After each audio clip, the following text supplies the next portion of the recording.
我们现在来看一下对于这个案子的反对意见。首先就是 Justice Butler 法官呢，他认为说，因为 Swift vs Tyson 这个原则的宪法效力，其实没有人去对他提出质疑的，而是那个最高法院他自己推翻了这个原则。那按照一般的情况来说，既然没有人对于这个原则提出质疑，最高法院是不应该对这个案件做出是否违反宪法修正的审查。所以说，他认为最高法院这样子的做法是不对的。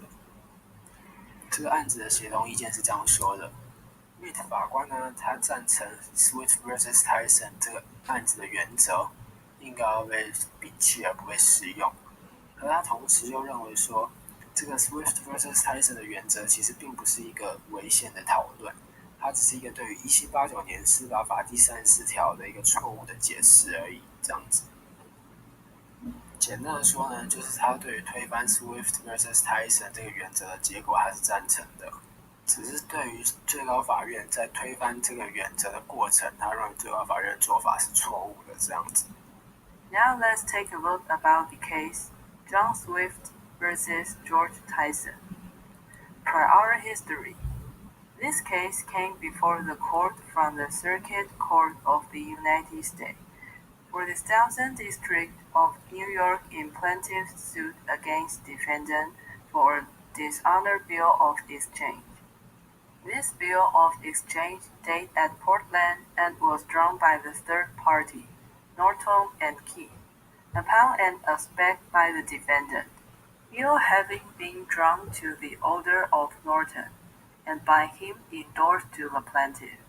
It appeared that the bill had been received by defendant from Norton, with another draft of the same amount in payment of a protested note drawn by Norton and Key, and which had been paid by him to the bank. When the draft was received by the plaintiff, it had been accepted by the defendant, who resided in New York. The plaintiff had no knowledge of any contract or dealing between the defendant and the drawers.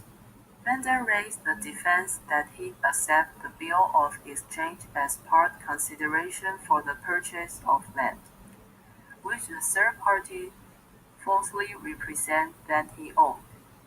Plaintiff object to the admission of evidence showing this value of consideration.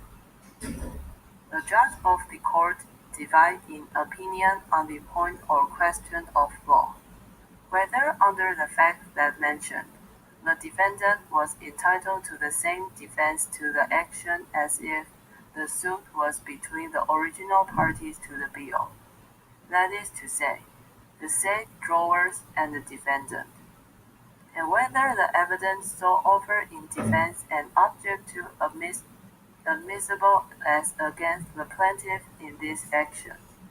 The court found that plaintiff, as a bona fide holder for the pre-existing right of the negotiable instrument, was not affected by any inequalities between the parties where he received the bill before it became due without notice of the inequalities. Fact. Defendant argued that the federal court was required to apply prior New York decisions to the present case. Defendant based his argument on the language behind the RDA. Issue. Whether the federal court need to apply New York common law or whether the court was free, in diversity of citizenship cases, to fashion its own determination of the general principles of the law in this area. OD.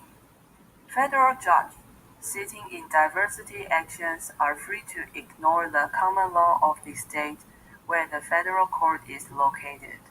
Furthermore, those federal judges are able to determine exactly the parameters of the common law of that form state.